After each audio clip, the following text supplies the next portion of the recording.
questions to ask throughout a campaign with the confidence rising. I told WDF don't switch, good times are coming on infinity diving. Fan cams, reactions, watch along, still the pride of London thriving. The Eagles of South, they flying. Keep your eyes on us, we ain't hiding.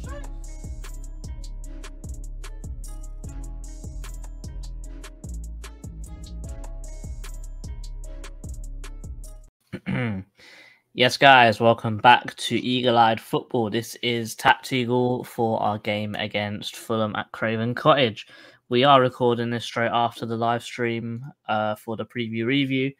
So if we're wearing the same stuff, it's recorded the same day, so we don't stink. And we do have a change of clothes, I promise.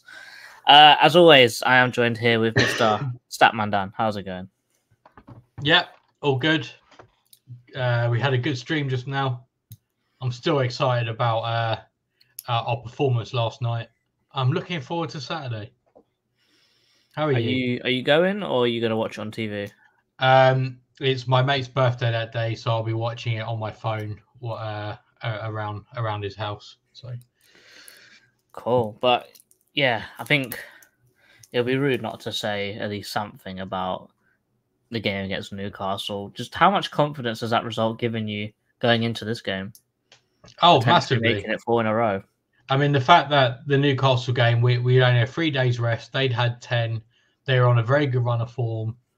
And I think we pretty comfortably beat them as well.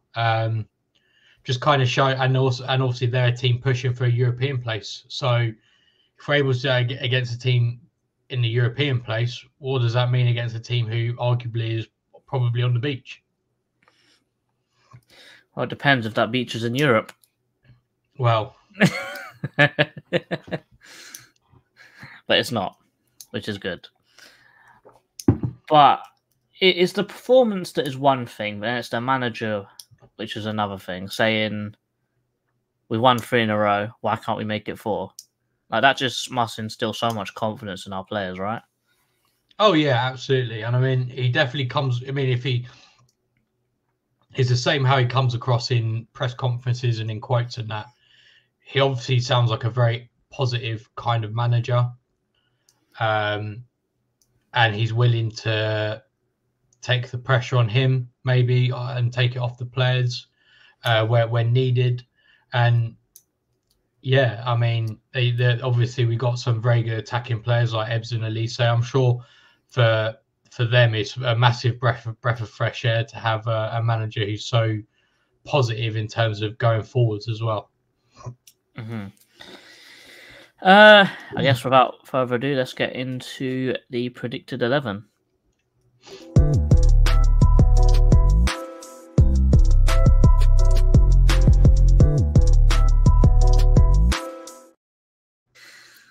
I think that whenever we do TACT Eagle, I need to have a little camera so you can see. It's like, I'll call it like shimmy cam or something, because Dan does a madness whenever the transitions are playing. I tried to catch him out a few times, but you know, I'm too quick. He's too fast. Normally, as we do normally. Yeah, it's a long day. It's normally. a long day. Normally, swear. Usually. We're going to go through the injury records. So for Palace, still Sam Johnstone, Chet Doucouré, Justin Lerma, Mark Gay, Matthias França, and Rob Holding. The Rob Holding one is Glasner came out and said it was his fault. You know, he said he brought him into training a little bit too quickly, and he takes the blame for that. Obviously, it's not the best thing, but it's nice to know that, you know, he's, as you said in the stream, he's taking the pressure off of the medical team, and he's taking on that responsibility and I guess the blame for that action. And, you know, I guess with the win and how we have been playing, I guess it's sort of easily forgiven. Yeah, no, absolutely. And I think, and like I said, he just comes across like the right kind of character, comes across very, very well, just with things like that. Mm-hmm. When going and looking at Fulham's injuries, however, they've only got one injury, and that is to Willian, but it's a 50% potential that he could play. So he didn't play in his last game, and it's a groin strain. So it's no proper injury. It's just sort of a strain or a pull. I'm not exactly sure. but it says he's only got a 50% chance of playing. So if he can't play, that is going to be a good thing for us, I think, because he's a very good player. Even though he's getting on a bit, he's still Premier League quality. Always been an admirer of him when he was at Chelsea, even sometimes when he was at Arsenal as well. He weren't the best at Arsenal, but he was still a great player, and he's one of those guys that can go both ways, can't he? He can cut inside, he can go down the line and put the cross in. He's one of those wingers that just sort of can do everything, and he's done it for years now. Yeah, no, absolutely. And like you said, like he might have lost like a bit of pace, but his technical ability is fantastic. Yeah, and also to keep going at the age he is, and a winger as well. So you are doing a lot of running, and even as a winger, you're doing a lot of defending as well. So I think it's just hats off that he's kept his career going as long as he is, and he's still a standout player, and he still belongs in the Premier League as well, I would say. Oh, yeah, no, absolutely. So taking all of that into account, this is the teams that I have gone with the predicted 11s. So for us, I have gone with the same starting lineup as we did against West Ham. So I have gone with Henderson in goal, with Mitchell, Richards, Anderson, Klein, and Munoz, with Hughes and Wharton as that double midfield duo, with Ebbs, Mateta, and Michael Elise up top. Dan, are you in agreement? Yeah, I can't. I mean, yeah, I know on the other stream there might I can't remember who said it, but maybe he might rest Eze because he's played a bit, but I don't think so. Yeah, me neither. For Fulham, I've gone with Leno, Robinson, Bassi, Tosin, Castagna at the back, with Paulinho and Lukic as the double pivot, with Pereira, Reed, and Iwobi taking up the 10 and the wing positions, with Muniz up top. Thoughts? Yeah, that's what I would have gone with. Could argue maybe like a Tom Cairney where Lukic is as well. Perhaps, but yeah. Yeah, because that's one of the reasons why I put quite a few people in their bench down here, because for me, I don't rate Bassi whatsoever. So you could for me, if it was me making the team, you put Bassi out, put Diop in, for example. And the thing is, they've actually got quite a bit of, I guess, rotation options all over the pitch, really, don't they? Yeah, no, they do. To be fair, they say they could have, like, I mean, they wouldn't, but they could have like Jimenez up front. They could have Harrison Reed perhaps in one of those midfield positions. Raul there, yeah, you could have Ete right back. So they do. They've got there. You could have Wilson here or here. Yeah, and you could have Traore anywhere along the front three as well. Yeah, no, absolutely. I think they've got a clear, like, best set of players, but they certainly do have some rotation there as well. 100%, and it's something that I wish we had with Palace, but I do think that if we back Glasgow, we could have something similar to that maybe next season. Yeah, no, absolutely. And I think we're hopefully starting to see the beginnings of it. Like, for example, in the midfield where we've got Decore, Wharton, and Lerma, and Hughes. So those are 4 very good players just for 2 positions. 100%. So this week I will be talking about how we will attack Fulham, and Dan will be talking about how we are going to defend against Fulham. So I will go first.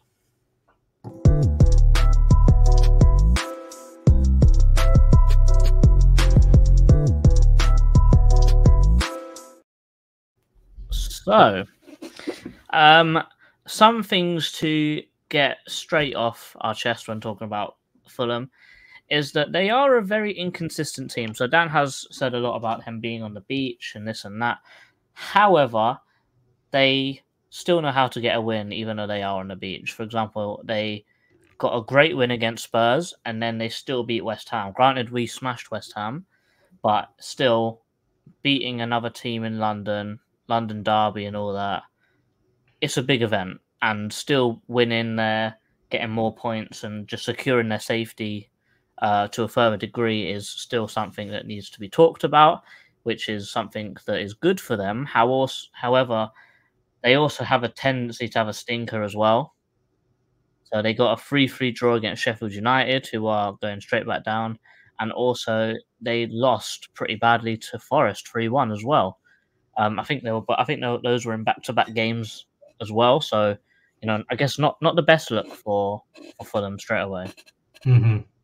Another thing that I think needs to be talked about as well is that I do think that Fulham are very weak defensively. However, they are very good offensively, because this season so far they have scored 50 goals, which is a lot of goals for a team like around where they are in the league, but they have also conceded 54 goals. So they may score a lot, but they do concede a lot as well. And there are quite a few reasons why, and I feel like that is what I'm going to talk to you guys about today. So Fulham like to defend in a mid-block. So anyone wondering, a mid-block is sort of about this area of the pitch where there is quite a big space in behind to run into. But being a mid-block, it allows the centre-backs to be high enough that if they win the ball, they are in the area or in the vicinity that if they launch a ball forwards, they could then potentially have an opportunity to get in behind and potentially make a scoring opportunity from being up as high as they are.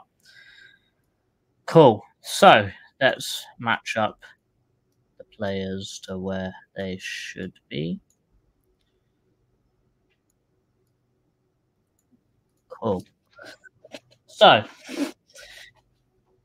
how do Fulham defend? They're a team where they do like to defend aggressively, sort of similar to what we talked about with Newcastle and Villa, where they will happily step out of their line, for example. So let's say that Will Hughes has got the ball and he's sort of in this position. He's done a 1-2 with JP. JP started running. Bassey's coming over to cover Mateta, and basically Tosin, Paulinho, and Lukic probably won't get there in time, but these two will definitely aim to step out of their position, break this defensive line that was here, and they'll step out of it to make the challenge before the ball gets played over the top or through.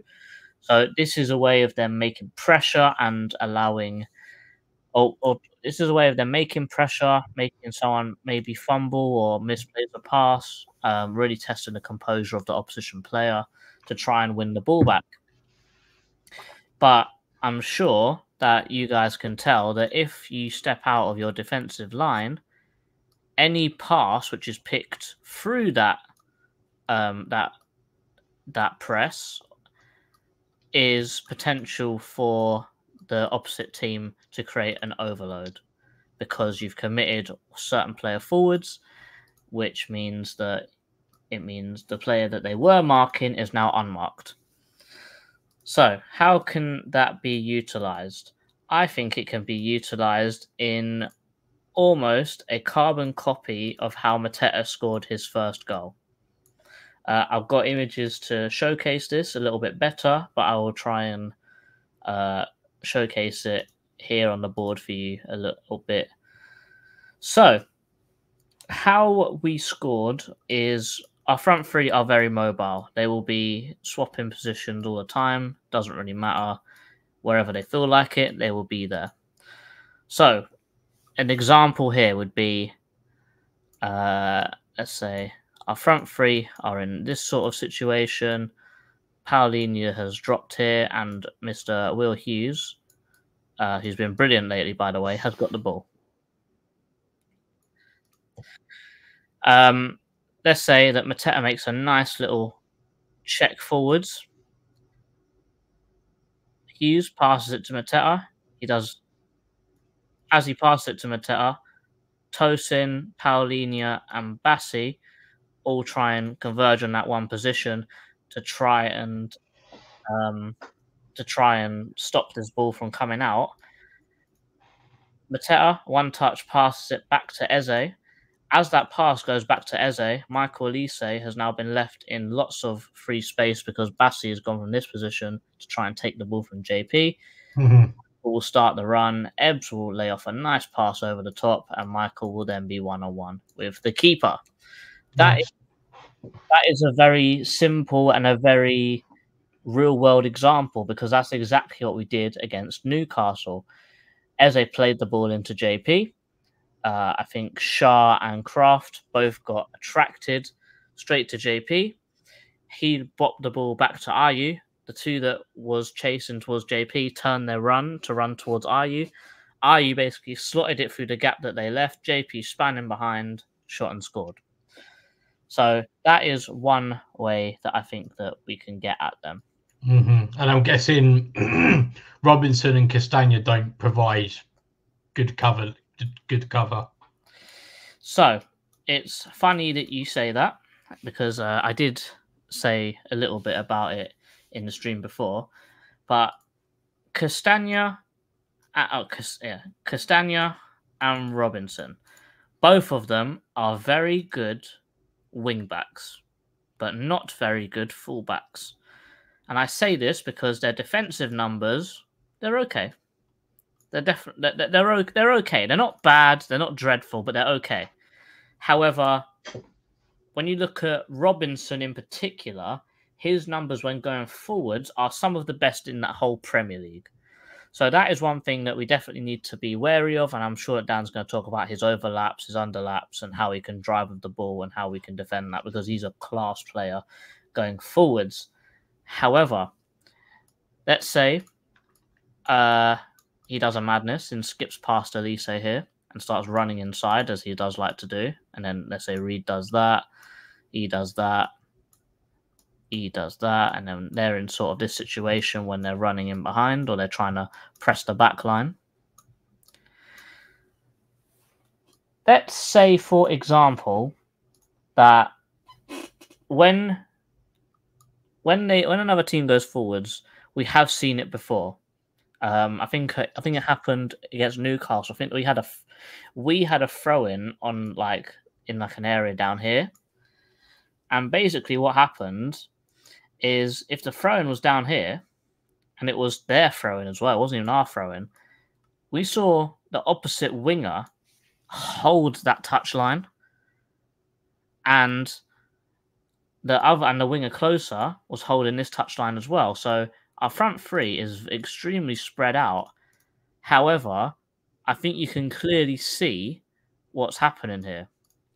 Because Robinson has gone from this position and driven all the way forwards, if he then gets dispossessed by Klein, let's say... Oh, I don't want to duplicate Klein. Oh. Let me just get rid of these ones. So let's say Klein dispossesses the ball and knocks it to Wharton. Wharton is more than good enough to see that pass in behind with 0 Robinson here. So that pass is on all day, every day, which will then lead to another situation where you run in behind. Either Elise is one-on-one with a goalkeeper, or he could square it to JP, or if he really wanted to, he could square it to his mate Ebbs on the other side. And even though these guys can get back, that's another part. Because Castagna is also a very attacking guy, he won't be getting back that fast. And Bassi and Tosin, I said it once and I'll say it again, they're not the fastest centre-backs in the world. And another thing that I will show in the image as well later is that when they are running back to goal, in particularly Bassi, I'm going to be definitely clicking on this guy because I think they spent a load of money on him, but I think he's no good.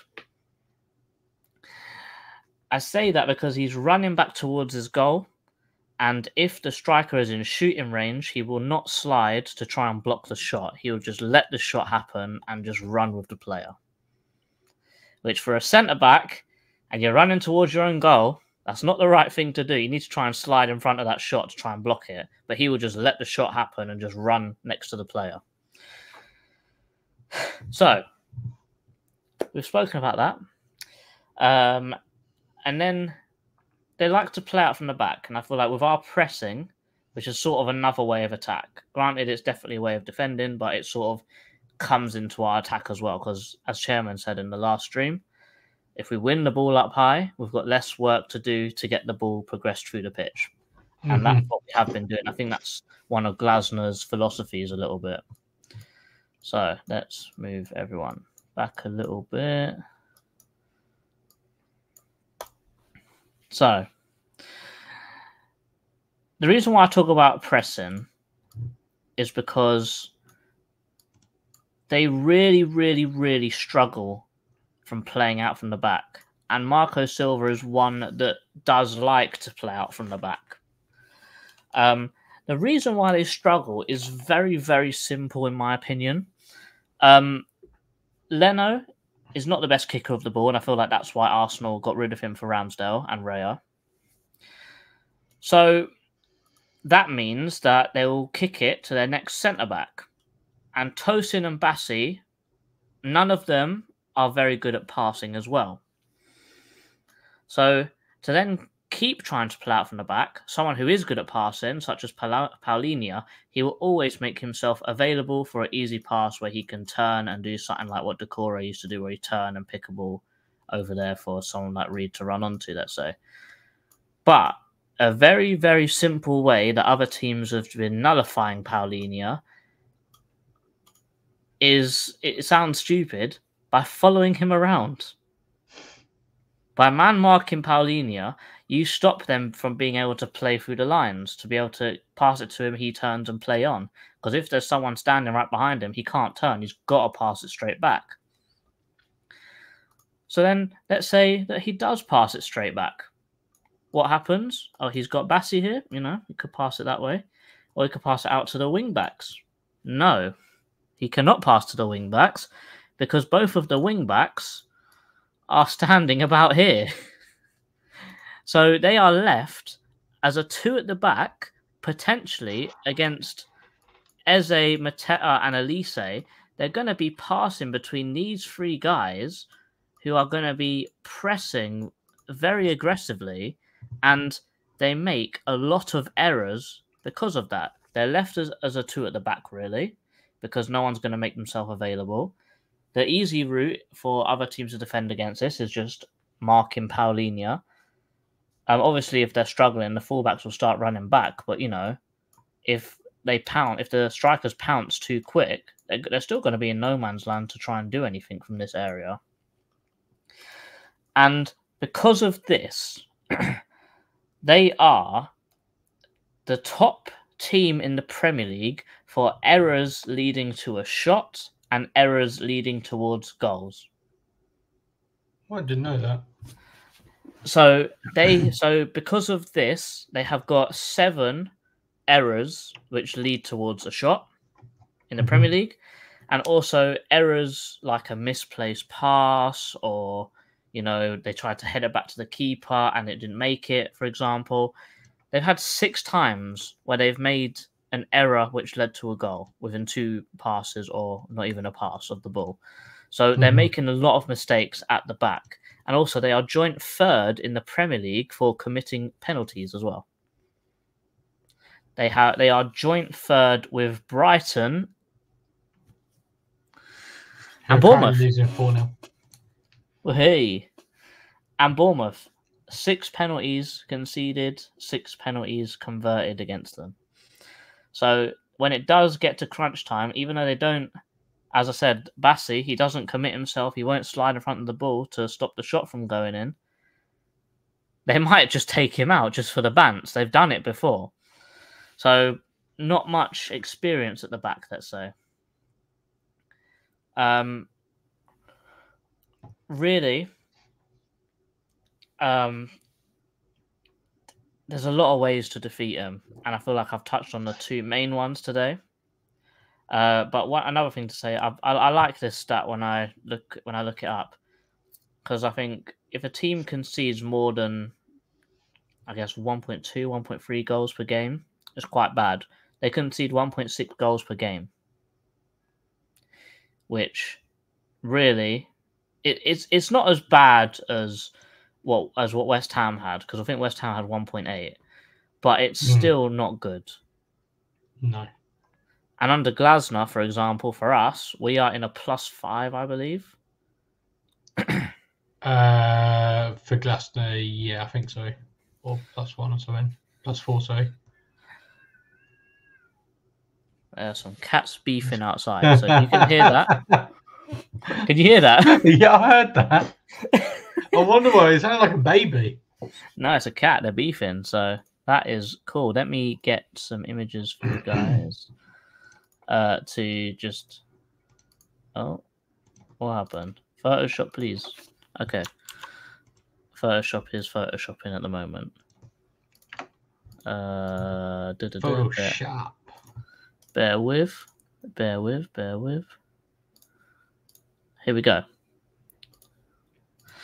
So, this is against Liverpool. Granted.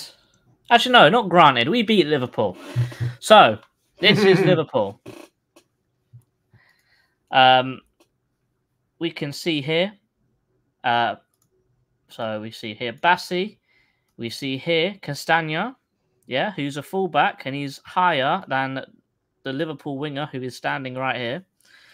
Robinson and Tosin. So, as we can see, the defensive line is these three. It was decent, but Castagna, we won't talk about Castagna. So, Tosin sees Gravenberch with the ball. I think this is Kearney. So, he starts running towards the ball. And Tosin, being very aggressive, as I said earlier, starts to press out of his line to go and close him down. Dan, already can you see maybe one or two issues in this first frame that I've showed you? Oh, absolutely. I mean, the obvious pass is to the winger who's got loads of space. Out here, yeah? Yeah. So, what Gravenberch seems to do is he doesn't make that pass. He dribbles past Tosin. So, as you can see, these three tried to converge and get the ball away. Unfortunately, that's not the case. And Gravenberch, he's not a bad player, but if you put Eze in this situation, I'm sure he could dribble. I'm sure he's a better dribbler than Gravenberch. Yeah. And I'm sure he could get in this similar situation. And from here, Dan, can you see another easy pass? Well, you probably play the through ball into, I'm guessing, is that Jota? That is Jota. He does play that through ball. As you can see, Castagna's done very well to bust a gut to get back here, I have to say. But still, look at the space that Jota still has when running in behind. Bassi is miles away. Castagna is trying to close that gap, but he's coming from a long way away. So he's actually done pretty well to get back here. But Bassi should really be here. Like shoulder to shoulder, man to man. Like Robinson's doing it much better here. Like making sure that the Harvey Elliott is right behind him. And that if he makes a run inside, he'll follow it. But because Bassi leaves him so much space, he's able to run all the way here. And bear in mind here, Jota has made the shot already. This goes into the goal. But remember what I said about Bassi, he doesn't commit himself. He's still on his feet here. As a centre-back, you should be sliding there. You should be trying to get the ball away, not just watching it. So, Calvin Bassi, fraud. And that same move is basically going to be illustrated here. We've done the same thing against Newcastle, so why would we not be able to repeat it? If you guys haven't seen the goal, I definitely suggest going and watching it. But if you guys need a quick talk through, it's basically the same thing of how, I guess a little bit more intricate way of how Liverpool got this goal against Fulham. So Eze, nice pass into JP. Shah and Kraft both run towards JP. JP does a nice little pass back to Ayew. So he passes it here. Ayew with a great first touch. As you can see, both of these guys have instantly made their runs go like this so they can run towards Ayew. Both of them, they're looking here, aren't they? That's their vision. They're not looking at JP. at all. And he's ran round, running behind, a nice, easy, graceful pass through there to JP. He gets here, and really the rest is history. Mm-hmm. It's the same formula that Liverpool done. And the thing is, if you guys did watch this game, you could see that we actually tried this move 3 or 4 times before it actually came off. I think one time Dan Burn was standing in the way. The other time, I think Dubravka saw it coming and came to the edge of his box to kick it out. Like we can develop this move. I wouldn't say easily, but we could do it a few times a game. So there's no reason why we couldn't do this against Fulham, who, no disrespect to Fulham, they're not the same team as Newcastle. Newcastle aren't on the beach. They're still fighting for Europe. But I feel like they bottled it with the pressure. But if these guys are fully on the beach, as other people are saying, then why couldn't we do this against them? However, now that I've said that, they're probably going to turn into Real Madrid against us. But other than that, that is how I think we can attack them. Basically, be confident, keep doing what we're doing, and running towards goal, really, because they don't know how to defend when they're facing their own goal. Dan, is there anything you want to ask or add to that? Add to how we could attack them? No, I think that's pretty spot on. I'm looking forward to attacking them now, to be honest. Cool. Well, let us get into the defense. So here we go.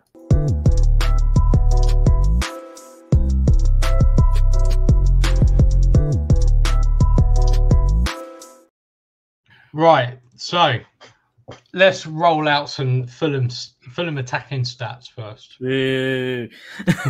So they've outperformed their XG by 2.8 this season. Because I'm not going to lie, statistically, they did a lot better than they should have last season, and they're doing better than they should this season. So I do wonder when that is going to potentially change. So I was thinking, well, why is that? Are they just are the goalkeepers they play against just doing rubbish? Well, actually, the goalkeepers they play against have post shots expected goals. So that's a measure of like how good like the saves are, basically, of +2. So if they got a +2, they can't be that. So I do think they have a habit of scoring bangers, and they outperform their XG quite a bit. Yeah, I mean, it's not. They don't overperform it hideously. Like, it's not hideous, but there's definitely. I think they do have a knack of scoring a banger. So that's obviously something to keep in mind. However, they rank 11th for shots per 90. They rank 16th for non-penalty expected goals per shot, and for XG overall, they actually rank 14th in the league and 11th at home. In terms of like the passing and stuff, they rank 8th in the league for passes completed into the box, which was quite high, I thought. They rank 2nd for crosses completed into the box, which I'll come on to in a minute.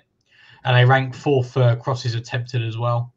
They rank joint 3rd for corner kick goals, so that's obviously something we're going to have to bear in mind. However, they rank 18th for carries into the box. They don't tend to carry into the box, but they will look to pass or try and cross into there. They also rank 3rd in the league for take-on success percentages. And interestingly, they've actually attempted the 7th most passes in the league, which I was like, well, they only keep the ball like 50% of the time. So I don't know why that is, if I'm to be honest with you. That's a bit of a mad stat, actually. Yeah, like I couldn't believe that 7th, but they rank 6th for shot creating actions that were from dead balls, and 5th for shot creating actions that were shots. So I think the picture I'm kind of getting here is that they take a lot of shots. Sometimes they'll score the odd banger. Their quality of chance isn't that good because they are trying to take shots from kind of wherever. However, what that does mean is that they do get an okay amount of corners. They score from them, and if they don't get a corner, if the goalkeeper parries it, they might parry it into a place where there's a better opportunity for someone else. So I'm going to share my screen now. Oh, and as soon as I've done that, I've unblurred. That's fantastic. So I haven't put any names on because I'm lazy. So the question is, how do they build up? How do they attack? What do they do? So I think first things first.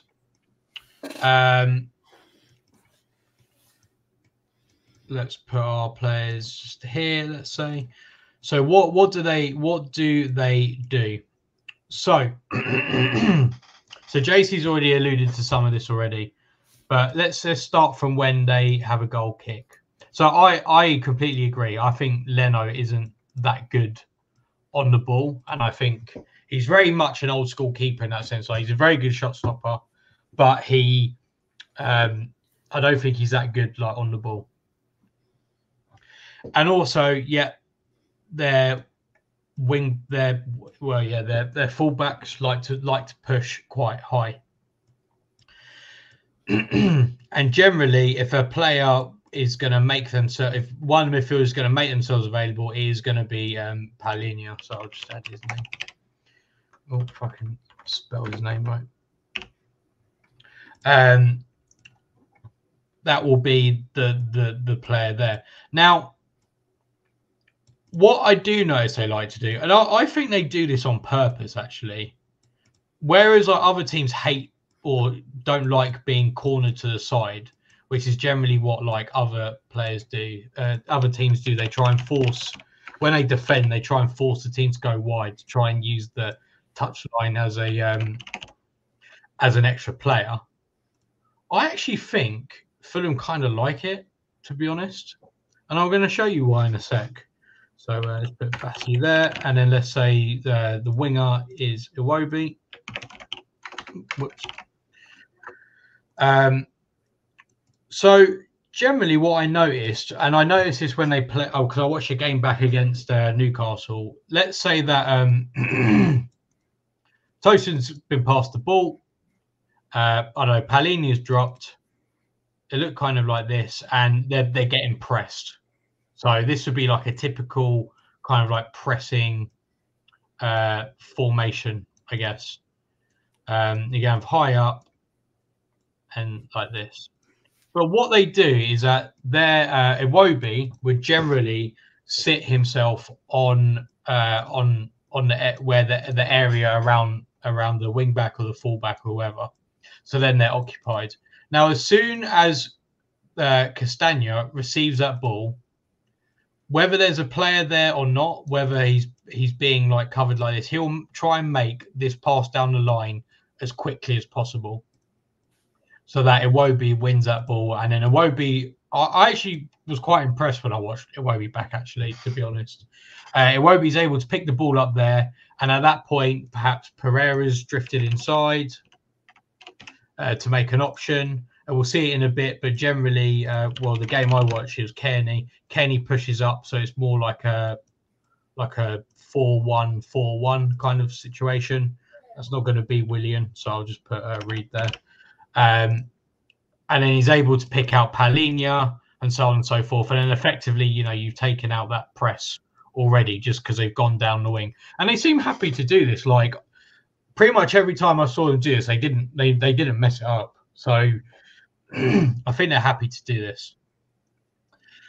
Now, okay, so what about and I think they would try to do it through the middle if the opportunity presented itself. I do think Paulinho would get the ball, and I do think would try and go through the middle. But I do think they are happy to go down the wings, and their wing play is something that is very important to them. In terms of the players building out from the back, I think I definitely think Castagna is definitely one that they try to play out with. Robinson, I didn't think they did it as much, but then I don't know if that's because they don't want him to, or if that's just because that's just part of their system that they try to go down the right side first.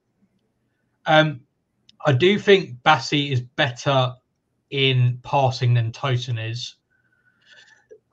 So we'll come back to it in a bit, but I think if you're going to let any of these three have the ball, I would say Tosin or Leno, because they are also happy to kick it long to Munoz, who is very good at holding up the ball and is very good in the air and is very good in just linking up the play as well. He's very much a very good target man. So what about when they're in this more kind of this phase? So when they're like this, let's move our players up a bit. So Muniz will pretty much try and occupy that back line. What I tended to notice was that they tended to have their rest defense was like a 2, whereas most teams tend to have like a 3, kind of like we do.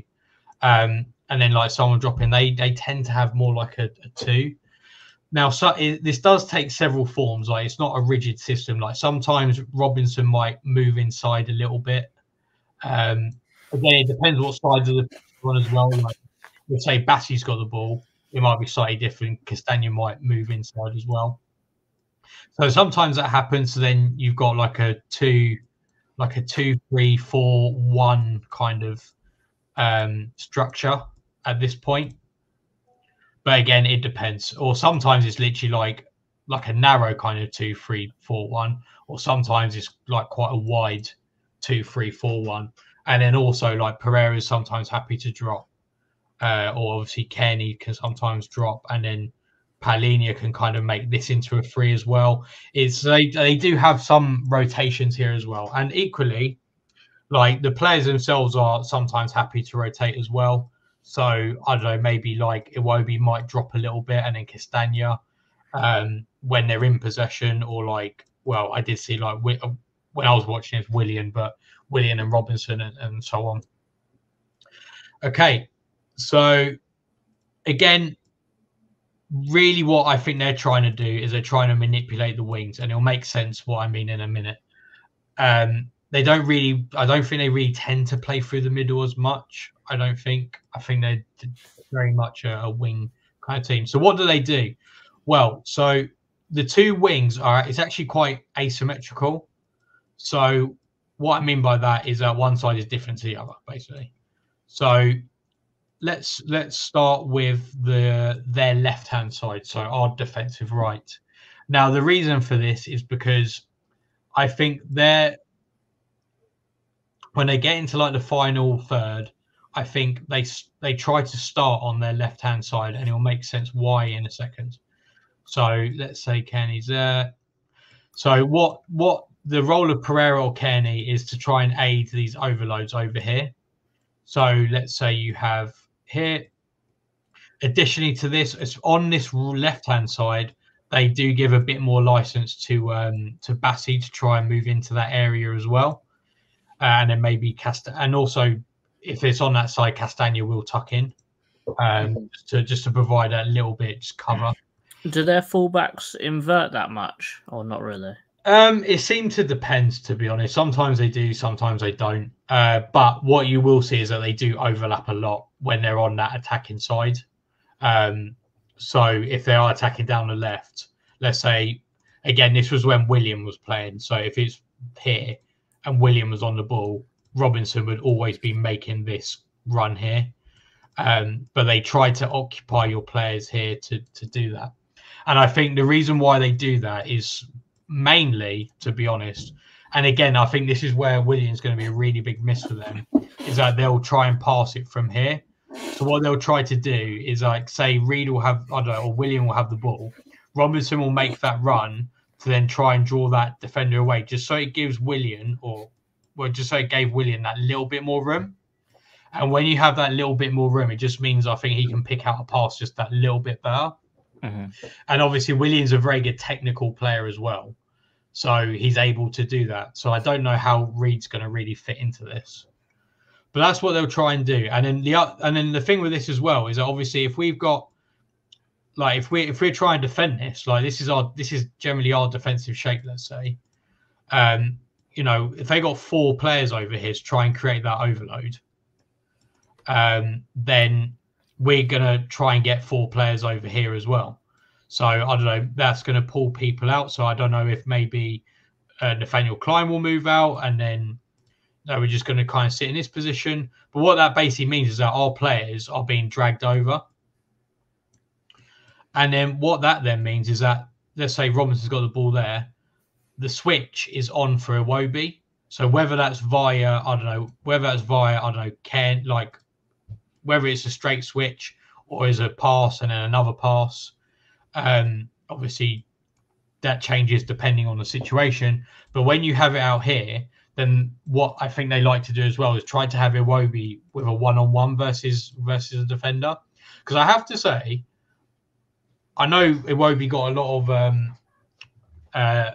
of people slagged him off when he was at Everton and stuff like that.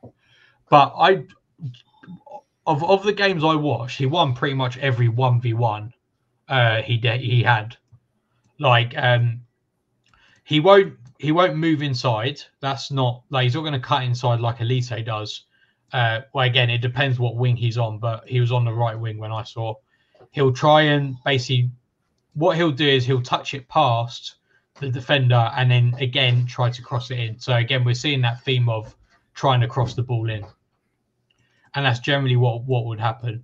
And also in that time frame as well, what will generally happen? Let's say Bassey's gone back, Castagna will try to overlap at some point, just to again give that element of overloading and try and help Iwobi or whoever try and whip that cross in.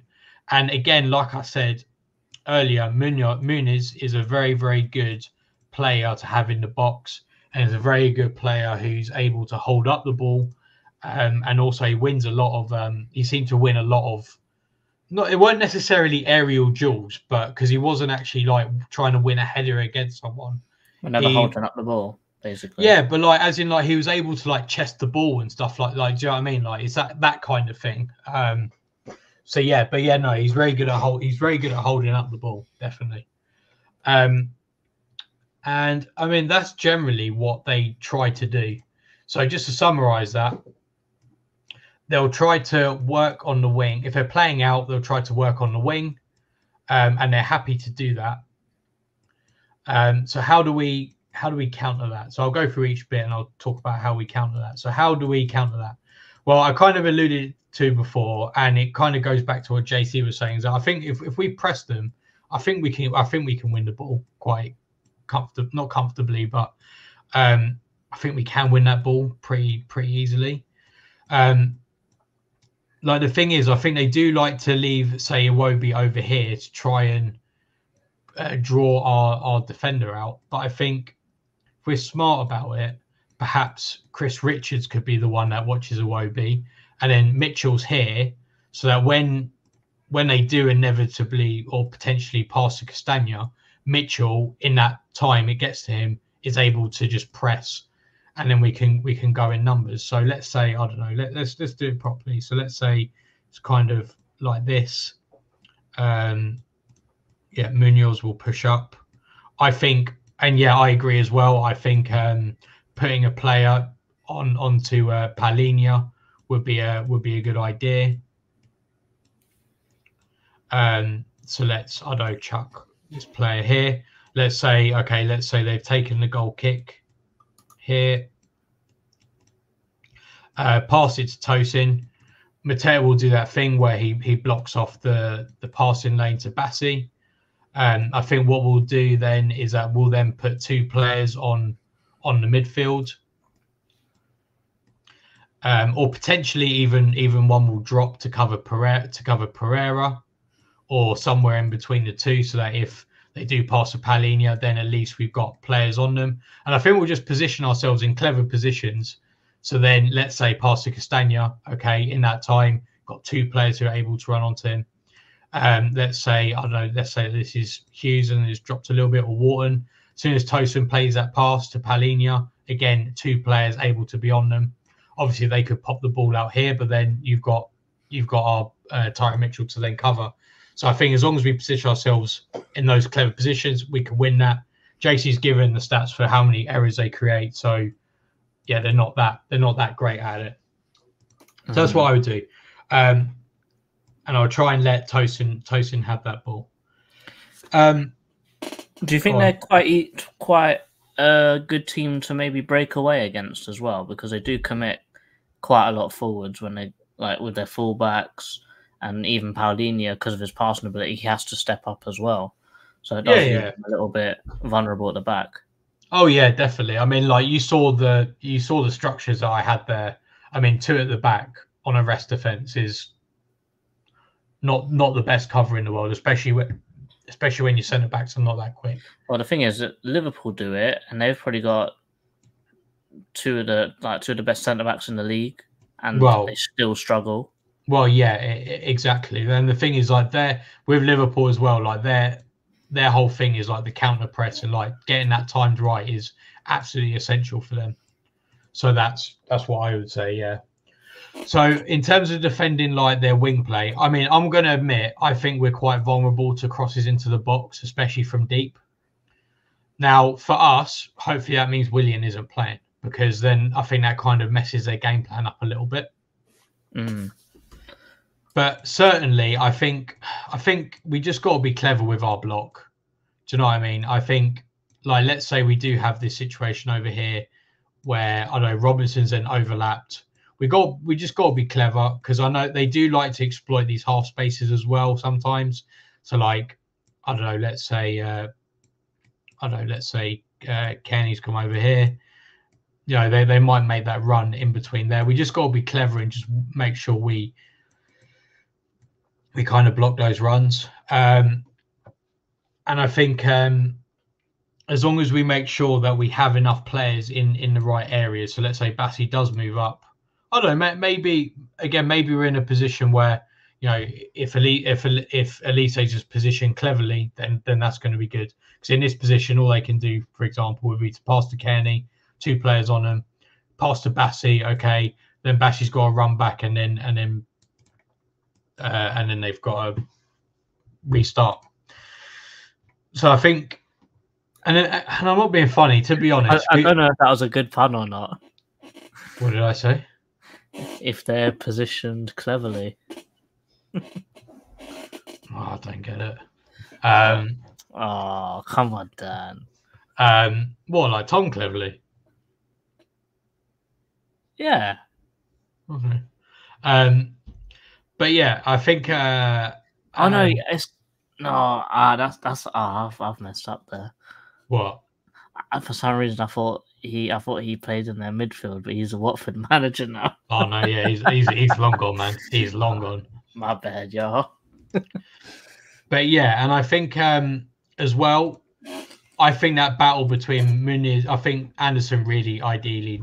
I think if we can keep Muniz on this side of the pitch, then we've got 2 very physical defenders who are great in the air against him, and then we can try and pick up any second balls off him as well. In terms of Iwobi on the right-hand side, what can we do? I think all we got to do is make sure that there isn't a one-on-one. I think that's the best that we can really do in that situation.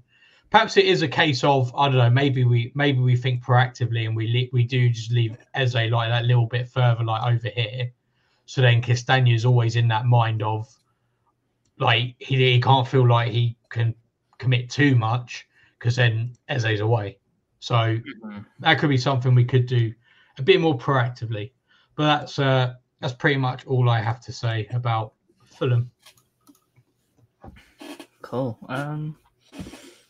Any questions? I don't think so, really. I think like it's a pretty straightforward system. Yeah. Obviously that how they defend, like they completely zonally mark as well. So on the corners, how we do, like when you run into the box, if you commit multiple players into the same area, you're obviously going to get an overload there, aren't you? So there's definitely ways around it when we're attacking and when we're defending. Like for you, like for what you said, is try and limit the amount of 1v1s that that Iwobi gets against his fullback. And also, I agree with you as well. Like certain times when in Newcastle's game where they had the ball sort of just behind Elise, but just in front of Munoz. And it's sort of in that place where if we had 3-man in midfield, the midfielder would have went out there. But because we've only got 2, the midfielder won't go. And if they crossed it from deep, I feel like if, for example, if Trippier played against us, I feel like he would have, like, those crosses into the box early from sort of like the midway point on the pitch would have been really deadly, but no one's really utilised that against us, so we haven't really we haven't seen it happen, or it's not tried and tested yet. Yeah. No, definitely. So maybe a little bit more emphasis on the fullbacks pressing out, but then again, Munoz came in with a bit of a reputation of being bad at defending, and I think he's actually a pretty decent defender. So yeah, no, he definitely gets stuck in. Yeah. Other than that, mate, I think it is score prediction time. And, well, I mean, we predicted like about an hour ago, so yeah, I'm just gonna redo my score because I still believe it will be a 3-1 win for Crystal Palace. Yeah, I'll go 2-1 then. You can't copy me, mate. It's okay. No, it's fine. I'll go 2-1. All right, just to keep Nikki happy. Yeah. Oh man, guys, thank you very much for watching. Obviously, this is the second TACT Eagle of the week.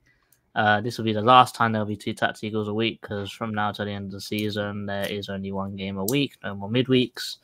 So, TACT Eagles will now be out every Wednesday again. So back to your regularly scheduled programming. But as always, thank you very much for the support. Thank you very much for getting us to 2,000 subscribers. We hope to keep bringing you, well, whatever this is, and we hope you enjoy it. So, as always, up the Palace. Up the Palace. Eagles. Eagles. Jesus.